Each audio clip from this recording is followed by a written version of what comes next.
In this video, I'm going to show you how to change Exness web terminal theme.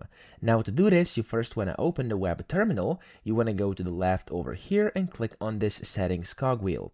In here, you want to scroll down to the very bottom, and here it says appearance. And by default, of course, it's going to be whatever you can see on your screen. For me, it's always dark, but if you want to go and make it light, you can click on always light. It's going to look like this, or you could do a device settings, which is going to set it to whatever your device is set on. Okay, my device is in dark mode, that's why it's going to show dark mode for me. Okay, so there's three options you have, or two really. And of course, if you want to change the colors of your charts and your candles and stuff like that, and kind of change your theme that way as well, you could always go and right click on your chart, click on settings, and then here inside symbols you can change the body, borders, and wicks of your candles, and inside canvas you can change the background of the canvas, the grid lines, the crosshair, etc. Okay, so that's how to do this. I hope this video helped you out. If it did, please subscribe to the channel and help me out as well.